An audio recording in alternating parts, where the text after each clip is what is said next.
तो आज का टॉपिक है मनी। ठीक है, मनी हमें पता है हमारा जो मॉडर्न टाइम का बहुत बड़ा इन्वेंशन है और बहुत ही इम्पोर्टेंट डिस्कवरी है। ठीक है, तो अगर हम बात करें हमारे मतलब मॉडर्न टाइम से पहले की बात, जैसे स्टोन एज है हमारा, है ना, और भी बहुत सारी स्टेजेस थी हमारा, एकदम डायरेक्टली तो मनी आ नहीं गया था।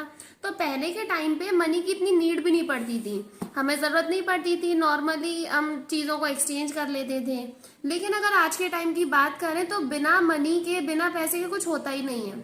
इवन हमारी जो बेसिक नीड्स हैं वो भी हम मनी के बिना पूरी कर ही नहीं सकते। तो मनी एक तरीके से एक पार्ट बन गया है हमारी लाइफ का। तो बार्टर सिस्टम आया था, हमें पता है जब हमारे मतलब टाइम्स में, हमारे मॉडर्न टाइम में मनी नहीं था, तो उससे पहले हम लोग क्या करते थे, कॉमोडिटी टू कॉमोडिटी चीजों को एक्सचेंज कर लेते थे, सामान के बदले में सामान ले लेते थे। ठीक है, तो उसी को हमने क्या बोला था, बार्टर सिस्टम। तो बार्टर सिस्टम कब आया था, जब मनी इन्वेंट हुआ था उससे पहले आ गया था। तो पहले ट्रेडिंग भी जो हुआ करती थी, सामान को परचेज करना, सेल करना, ये सब चीजें कैसे हुआ करती थी, सब बार्टर सिस्टम के अकॉर्डिंग ही हुआ करती थी। तो पहले क्या था, हमारी जो नीड्स थी वो इतनी ज्यादा थी भी नहीं, बहुत लिमिटेड नीड्स थी हमारी, जो मतलब ह्यूमन नीड्स थी भी तो बहुत सिंपल थी, छोटी मोटी चीजें खुद ही यूज कर लिया, खुद हम लोग अपना क्रॉप का प्रोडक्शन कर रहे हैं, अपने आप यूज कर रहे हैं चीजों को। तो सब पहले हम लोग सेल्फ सफिशिएंट थे, खुद काम कर लेते थे। लेकिन जैसे ही धीरे धीरे करके हमारी सोसाइटी सिविलाइज्ड हुई, हमारे लिए जो बार्टर सिस्टम था उसकी लिमिटेशंस आनी स्टार्ट हो गई, हमें थोड़ी थोड़ी दिक्कतें होनी स्टार्ट हो गई। ठीक है, तो पहले पढ़ लेते हैं बार्टर सिस्टम होता क्या है। तो barter system refers to exchange of goods for goods, मतलब गुड्स के बदले में ही गुड्स को एक्सचेंज कर लेना। एक इकोनॉमी में अगर हम बोले तो बार्टर सिस्टम मतलब जो डायरेक्टली आप किसी चीज को बार्टर कर रहे हो, मतलब एक्सचेंज कर रहे हो, तो वो क्या होता है, बार्टर सिस्टम होता है। ठीक है, इसको हम क्या बोलते हैं, कॉमोडिटी टू कॉमोडिटी एक्सचेंज करना, मतलब सी टू सी इकोनॉमी भी बोलते हैं। सी का मतलब है कॉमोडिटी, ठीक है, सी का मतलब है कॉमोडिटी। तो कॉमोडिटी के बदले में ही कॉमोडिटी को एक्सचेंज कर लेना, वही क्या होता है, बार्टर सिस्टम होता है। फॉर एग्जाम्पल, एक फार्मर है, फार्मर के पास व्हीट है, ठीक है, और एक वीवर है जो कपड़े बुनता है, कपड़े बनाता है, ठीक है, उसके पास क्या है, कपड़े हैं। अगर फार्मर को कपड़े चाहिए होंगे, ठीक है, और वीवर को वीट चाहिए होगा, तो वो क्या करेंगे, फार्मर इससे कपड़े ले लेगा और उसके बदले में वीट दे देगा। तो ये लोग एक्सचेंज कर लेंगे एक दूसरे के साथ। ठीक है, इसी को बोलते हैं बार्टर सिस्टम। ठीक है, लेकिन अभी मैंने बोला कि कुछ ना कुछ लिमिटेशंस आई थी बार्टर एक्सचेंज की। ठीक है, तो बार्टर सिस्टम की लिमिटेशंस थी क्या, ये चार जो कॉमन आई थी निकल के। तो पहला क्या था, lack of double coincidence of funds, lack of common measure of value, lack of standard of deferred payments, और lack of store of value. ठीक है, ये सारी लिमिटेशंस थी, लेकिन इसके अलावा अभी और थी, लेकिन हम डिस्कस सिर्फ चार करेंगे। ओके, तो डिस्कस करेंगे सभी लिमिटेशंस को one by one.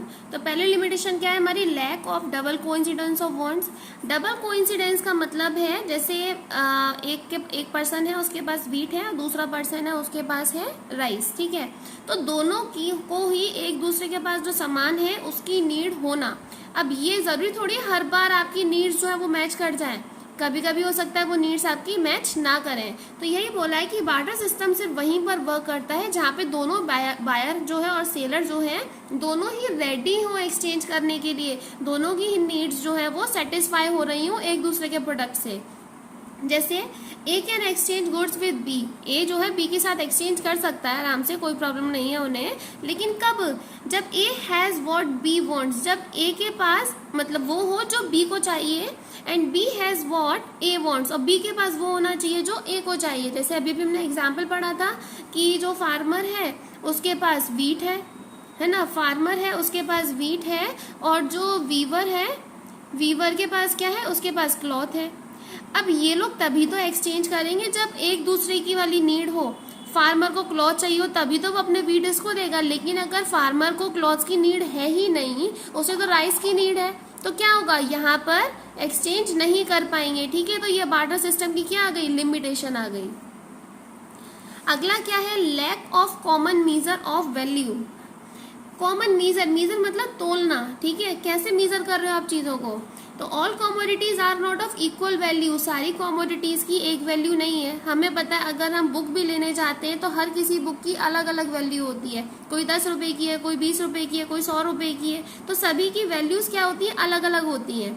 And there is no common measure of unit of value, और हर किसी की कॉमन मीजर नहीं है। कोई किलो में मीजर किया जाता है, कोई लीटर में मीजर किया जाता है, कोई पर यूनिट के हिसाब से करते हैं, तो हर किसी की मीजर करने की वैल्यू भी अलग अलग होती है। In which exchange ratio can be express, तो हम लोग ये रेशियोज नहीं कंफर्म कर पाते हैं। फॉर एग्जाम्पल ये कॉपी है और मेरे पास एक पेन है, क्या मैं कॉपी और पेन को एक्सचेंज कर लूंगी? नहीं। अभी तो मुझे पता है कि पेन जो है 2 रुपए का और कॉपी जो है वो 10 रुपए की है, लेकिन जब हमें ये चीज पता ही नहीं थी किसकी क्या वैल्यू है, तो मीजर करने में, एक्सचेंज करने में बहुत प्रॉब्लम आती थी। एग्जाम्पल लेके चल लेते हैं।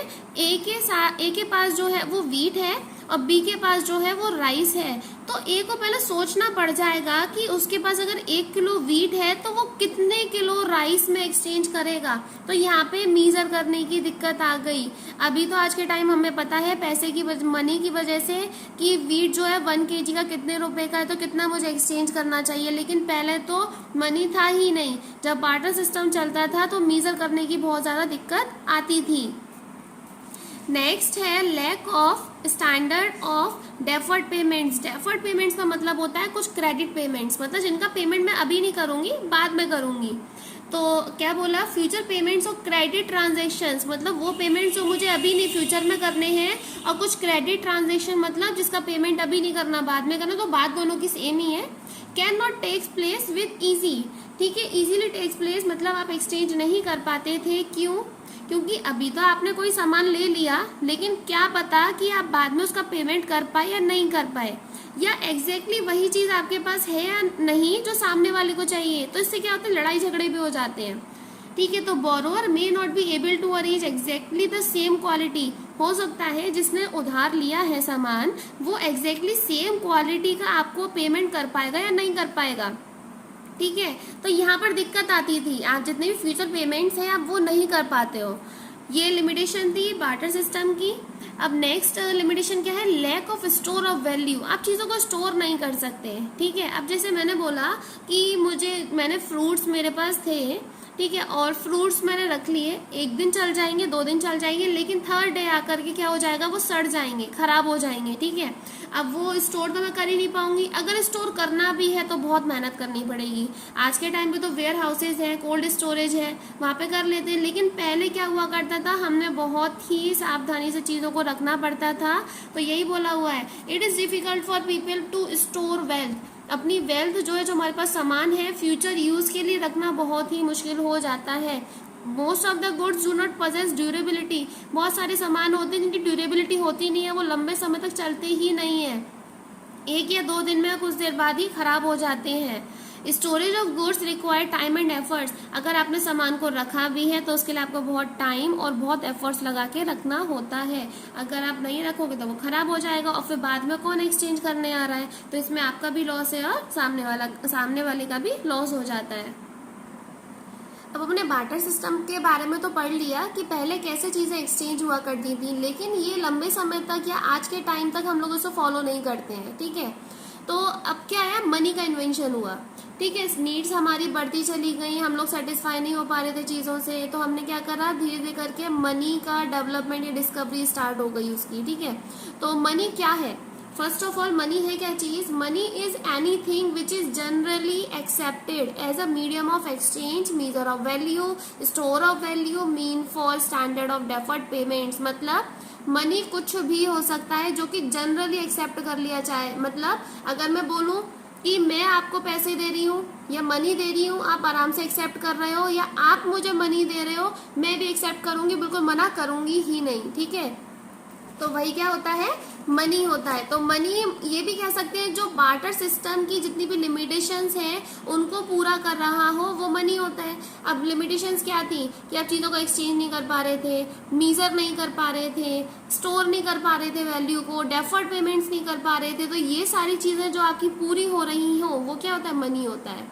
तो money cover all such thing, money में सब चीज़ें आती है, सारी चीज़ें आती है। क्या क्या, कॉइन्स होंगे वो भी मनी बोली जाएगी, करेंसी नोट्स होते हैं, चेक होते हैं, बहुत सारी चीज़ें होती है, सबको हम मनी बोलते हैं। आज के टाइम में तो प्लास्टिक मनी भी आ गया है, जैसे डेबिट कार्ड है, क्रेडिट कार्ड है, ये सब भी हो गया है। It should have common consent. Common consent मतलब जिसमें हर किसी का कंसेंट हो, हर कोई एक्सेप्ट करने के लिए रेडी हो। As an instrument of exchange of goods and services, हर कोई एक्सचेंज करने के लिए रेडी हो, कोई दिक्कत ना हो किसी को। तो ये तो हमने जनरल डेफिनेशन पढ़ ली मनी की, लेकिन एक लीगल डेफिनेशन भी है। लीगल डेफिनेशन क्या कहती है? Money is what the law says is money. Money वो होता है जो लॉ ने बोल दिया कि हाँ ये मनी है, वही क्या हो जाता है? मनी होता है। जैसे कॉइन्स बोला है, कॉइन्स है, करेंसी नोट्स है, ये सब गवर्नमेंट के थ्रू अलाउ किया हुआ है, परमिशन दी हुई है कि एज अ मनी हम यूज कर सकते हैं, वही क्या है? मनी है। तो मनी को हम दो पॉइंट ऑफ व्यू से देखते हैं। मनी को दो पॉइंट ऑफ व्यू से देखते हैं। कौन कौन सा? लीगल टेंडर मनी और non legal tender money. Legal tender money और नॉन लीगल टेंडर मनी। तो लीगल टेंडर मनी मतलब नाम से ही पता चल रहा है जो लीगली एक्सेप्टेड हो। Money which can be legally use to make payment of debts और अदर ऑब्लिगेशन। अगर आपको कोई अपने कर्जे हैं, कोई डेट्स है, या फिर कोई आपकी कितनी भी ऑब्लिगेशन हो कुछ पेमेंट करने की, वो इजीली आप लीगली उसको पूरा कर पा रहे हो, पेमेंट कर पा रहे हो, वो क्या होता है? मनी होता है। जैसे कॉइन्स है, नोट्स है, ये लीगली आपको बोला हुआ है कि आप पेमेंट कर सकते हो, हर कोई एक्सेप्ट भी कर लेगा। ठीक है। अगला क्या है? Non legal tender money. Non legal मतलब लीगली आप कोई बाउंड नहीं हो उसे एक्सेप्ट करने के लिए। हाँ, आप सर्कुलेट कर सकते हो, इसके थ्रू भी आप ट्रांसफर कर सकते हो मनी को, लेकिन आपके ऊपर कोई बाउंडेशन नहीं है, कोई प्रेशर नहीं है। It is that form of money which is generally accepted. Generally accept तो किया जाता है, but legally one is not bound to accept. लेकिन हर कोई इसे एक्सेप्ट करने के लिए बाउंड नहीं है, कोई प्रेशर नहीं लगाया हुआ। जैसे चेक, हम लोग चेक के थ्रू भी किसी को पेमेंट कर देते हैं, है ना। अब चेक के थ्रू पेमेंट कर देते हैं मतलब अब जरूरी है नहीं है कि मैंने अगर आपको चेक दिया तो आप हमेशा उसे एक्सेप्ट कर लोगे। हो सकता है आप उसको एक्सेप्ट करने के लिए मना भी कर दो। हम लोग कभी कभी बैंक ड्राफ्ट होते हैं वो बनवा करके पेमेंट कर देते हैं। तो बैंक ड्राफ्ट क्या होता है? एक्सेप्ट तो किया जाता है, लेकिन कोई कंपलसरी नहीं होता है। लीगल टेंडर मनी और नॉन लीगल टेंडर मनी तो पढ़ लिया, लेकिन लीगल टेंडर मनी जो होता है वो भी टू टाइप से होता है। कैसे? एक लिमिटेड और एक अनलिमिटेड। तो लिमिटेड अनलिमिटेड ये जो है उसकी वैल्यू को लेके बोला हुआ है। ठीक है, कि आप पेमेंट करने के लिए किसकी वैल्यू लिमिटेड रहेगी और किसकी अनलिमिटेड रहेगी। The money can be paid to discharge of डेब्ट टू अ सर्टेन लिमिट। एक लिमिट तक ही उसका पेमेंट कर सकते हो। जैसे कॉइन्स है, हम ये तो है नहीं कि ना 1 लाख रुपीज अगर मुझे किसी को पेमेंट करना है तो 1 लाख रुपीज के मैं कॉइन्स किसी को दे दूं, ना तो कोई एक्सेप्ट करेगा और ना ही आप पेमेंट कर पाओगे। तो वही क्या, जिसकी वैल्यू लिमिटेड हो, जिसका आप लिमिटेड पेमेंट कर सकते हो। हाँ, इतना है 1 रुपी से लेकर 1000 रुपीज तक का पेमेंट जो है वो हम इजीली किसी को कॉइन्स की फॉर्म में कर सकते हैं।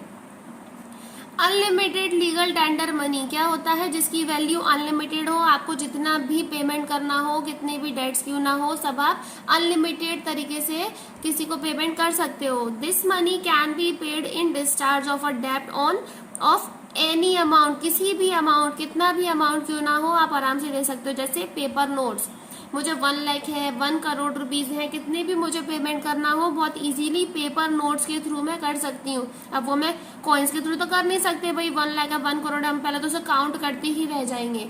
तो पेपर नोट्स जो होते हैं वो इजीली आप किसी भी, कितना भी बड़ा अमाउंट क्यों ना हो, आराम से हम किसी को पेमेंट कर सकते हैं। इसके बाद है मनी सप्लाई। ठीक है, मनी सप्लाई क्या होता है? तो मनी सप्लाई को अगर हम एक्सप्लेन करना चाहें तो ये बोल सकते हैं कि हमारी पब्लिक जितनी भी है, ठीक है, हमारे इंडिया में जितने भी लोग रहते हैं उनके हाथों में कितना पैसा है, अगर सभी को मैं काउंट कर लूँ क्या हो जाएगा? Money supply. ठीक है, तो डेफिनेशन भी यही है, total volume of money held by public. Only public के हाथ में जितना पैसा होगा, पब्लिक के हाथ में जितना भी मनी कंट्रोल करके रखा हुआ होगा या जितना भी उनके पास होगा at a particular point of time. ठीक है, पर्टिकुलर पॉइंट ऑफ टाइम की बात करेंगे, पीरियड, पूरे टाइम पीरियड की बात नहीं करेंगे। ठीक है, एट द करेंट टाइम की बात कर रहे हैं। जितना भी पब्लिक ने पैसा उनके पास होगा वो हमारी क्या होती है? Money supply. तो फीचर्स अगर हम पढ़ें तो इसमें भी ये लिखा हुआ है कि पब्लिक के पास जितना पैसा है सिर्फ वही मनी सप्लाई का कहलाई जाती है। पब्लिक से मतलब है सिर्फ इंडिविजुअल्स, ठीक है, जैसे हम लोग हैं, इंडिविजुअल्स हैं या फिर कोई बिजनेस की फर्म्स हो, मतलब वो फर्म्स जो बिजनेस चलाती हैं, ठीक है। इसमें कोई गवर्नमेंट या बैंकिंग सेक्टर नहीं आता है, क्योंकि बैंक्स के पास तो हमारा पैसा ही जमा है और उसको अगर हम दोबारा काउंट कर लेंगे तो क्या होगा, डबल काउंटिंग की प्रॉब्लम आ जाएगी। गवर्नमेंट के पास भी हमारा ही पैसा होता है, हम लोग टैक्स की फॉर्म में उन्हें पेमेंट करते हैं, तो वो सब हमारी इनकम का ही पार्ट है, तो डबल डबल हमें काउंट करने की जरूरत नहीं है। दूसरी चीज क्या है, स्टॉक कॉन्सेप्ट है। अगर हमने सर्कुलर फ्लो ऑफ इनकम का चैप्टर पढ़ा हो और मेरी फर्स्ट वीडियो देखी हो तो उसमें हमने बात करी थी स्टॉक और फ्लो के बारे में। तो यहाँ पे बात हो रही है पर्टिकुलर पॉइंट ऑफ टाइम की, तो पर्टिकुलर पॉइंट मतलब वो स्टॉक के बारे में बात हो रही है।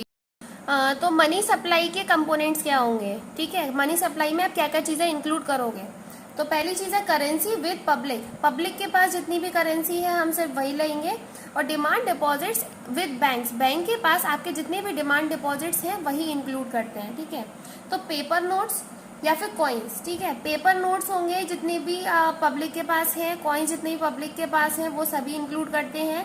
अब ये भी हो सकता है कॉइन्स जो है आपके 10 रुपीज के, 5 के, 2 के, 1 के, मतलब जितने भी डिमोनेटाइजेशन के बाद जितने भी नए कॉइन्स आए हैं, जितने भी कन्वर्ट हुए हैं, वो सभी कॉइन्स हैं, पेपर नोट्स है, सभी इंक्लूड करते हैं। दूसरी चीज करेंसी विद पब्लिक में वो आ सकता है फाइट मनी, ठीक है, फाइट मनी भी यहाँ पे इंक्लूड करते हैं। फाइट मनी क्या होता है, फाइट मनी मतलब वो मनी होता है जो जिसके लिए गवर्नमेंट बोल दे, ठीक है, गवर्नमेंट बोल दे कि ये मनी है, इसको आप मनी की फॉर्म में सर्कुलेट करोगे, ठीक है, वो मनी क्या होती है, फाइट मनी होती है। It is also termed as legal tender money, इसे हम लीगल टेंडर मनी भी बोल देते हैं। अभी भी पढ़ा था, लीगल टेंडर मतलब जो लीगली लॉ के द्वारा या गवर्नमेंट के द्वारा बोल दिया जाए कि ये मनी है या सर्कुलेट कर सकते हैं, हर कोई एक्सेप्ट कर सकता है, वो क्या होता है, आपका लीगल टेंडर मनी होता है। अगला है डिमांड डिपॉजिट विद बैंक, इसमें क्या क्या इंक्लूड करेंगे हम। Demand deposit are the deposits which can be encashed by issuing cheque at any time, वो डिमांड डिपॉजिट्स जिनको आप एनकैश करवा सकते हो, जिसके थ्रू आप पैसे में कन्वर्ट करवा सकते हो, पैसा निकाल सकते हो चेक को इशू करके। मतलब हम लोग नॉर्मली क्या करते हैं, किसी को चेक दिया और चेक बैंक में जाके हम जमा कर देते हैं और आप बैंक से जाकर के बहुत इजीली पैसा निकाल के लेके आ सकते हो, तो वो सब क्या है, डिमांड डिपॉजिट्स है। Only net demand deposits are included, net demand deposits लेते हैं, मतलब अगर कोई ट्रांजेक्शन बैंक टू बैंक हो रही है वो हम इंक्लूड नहीं करेंगे, वही बोला है inter bank deposits are excluded. Inter bank मतलब बैंक टू बैंक ही जो ट्रांजेक्शन हो रही हो वो हम इंक्लूड नहीं करते हैं। अगला है term deposits are not included, term deposits मतलब आपको सिर्फ डिमांड डिपॉजिट्स ही लेना है, कोई टर्म डिपॉजिट जैसे फिक्स डिपॉजिट्स होते हैं, एफडी हम लोग करवाते हैं, ठीक है, ये सब चीजें इंक्लूड नहीं करनी है, आपको सिर्फ वो लेना है सेविंग अकाउंट, सेविंग अकाउंट का कोई पैसा हो, ठीक है, सेविंग अकाउंट या फिर करेंट अकाउंट, ठीक है, करंट अकाउंट ही इंक्लूड करना है और सेविंग अकाउंट का ही पैसा इंक्लूड करना है, वही क्या होता है, डिमांड डिपॉजिट्स विद बैंक। और ये जो दोनों की बात करी थी यही किसके कंपोनेंट्स होते हैं, मनी सप्लाई के। अब बात आती है मनी सप्लाई को मेजर कैसे किया जाए, ठीक है, आप क्या क्या कैसे कैसे क्या क्या चीजें इंक्लूड करेंगे मनी सप्लाई को मेजर करते टाइम पे, ठीक है। तो ये 4 मेथड्स होते हैं, 4 स्टेजेस में भी कह सकते हैं, ऑल्टरनेट्स भी होते हैं आपके, ठीक है।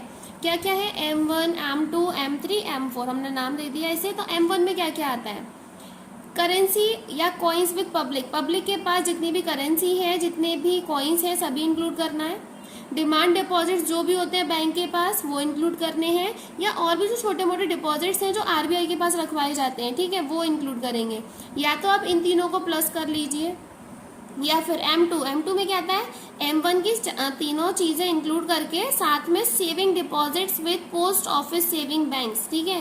कुछ सेविंग डिपॉजिट्स होते हैं जो कि कहाँ पे होते हैं, पोस्ट ऑफिस में, ठीक है, पोस्ट ऑफिस में सेविंग अकाउंट्स खुलवाए जाते हैं, वहां पर अगर आपने जो पैसा जमा करा है वो भी इंक्लूड कर सकते हैं, तो वो क्या बन जाएगा, आपका M2 बन जाएगा। M3 में क्या आता है, इसके तीनों M1 के तीनों इंक्लूड करो और साथ में क्या लो, net time deposits with bank. Net time का मतलब है सेविंग अकाउंट भी है, करेंट अकाउंट भी है, और आपका जो टर्म डिपॉजिट्स होते हैं, ठीक है, जैसे एफडी हो गया, आपका आरडी है, ऐसे करके बहुत सारे अकाउंट्स खुले होते हैं, सभी को इंक्लूड कर लेते हैं, तो वो भी इसमें आ जाता है, ठीक है। M4 में क्या है, M3 के जितने भी कंपोनेंट्स हैं वो सब प्लस करो, और साथ में टोटल डिपॉजिट, जितना भी पोस्ट ऑफिस में जितना भी टोटल डिपॉजिट है वो सभी इंक्लूड कर देते हैं, तो तब भी आपकी मनी सप्लाई मेजर हो जाती है। तो ज़रूरी नहीं आपको चारों ही ऐड करने हैं, नहीं, आप क्या करना है, या तो ये वाला कर लेना या फिर ये वाला M3 M4 कोई सा भी ऑल्टरनेट हम चूज कर सकते हैं। अब चीज़ आती है कि कुछ मतलब पॉइंट्स हैं वो समझने पड़ेंगे। जैसे M1 की बात करी तो M1 के टाइम पे क्या देखा, मोस्ट लिक्विड है, लिक्विड मतलब ज्यादा से ज्यादा पैसा पब्लिक के हाथ में कितना है, ठीक है। तो M1 के टाइम पे सबसे ज्यादा पैसा पब्लिक के हाथ में होता है, कुछ ही बैंक्स में बहुत ज्यादा जमा नहीं होता, तो मोस्ट लिक्विड मैंने इसे बोला। M4 के टाइम पे क्या हुआ, ये लीस्ट लिक्विड है, मतलब बहुत कम पैसा हमारे हाथ में है, ज्यादा से ज्यादा पैसा हमारा कहाँ पे जमा है, सेविंग की फॉर्म में बैंक में जमा है। लास्ट चीज कि M1 और M2, ठीक है, ये दोनों कॉन्सेप्ट जो है वो नैरो कॉन्सेप्ट है, ठीक है, थोड़े छोटे कॉन्सेप्ट है। M3 और M4 जो कॉन्सेप्ट है वो ब्रॉड कॉन्सेप्ट है, और M3 को मैंने aggregate monetary resource of the society भी बोला है, ये इसका अनदर नेम है, ये ध्यान रखना है हमें, aggregate monetary resource of the society भी बोला जाता है। तो यहीं पर हमारे मनी की जो इन्फॉर्मेशन थी वो कंप्लीट है, ठीक है। आई होप अच्छे से समझ में आ गया होगा।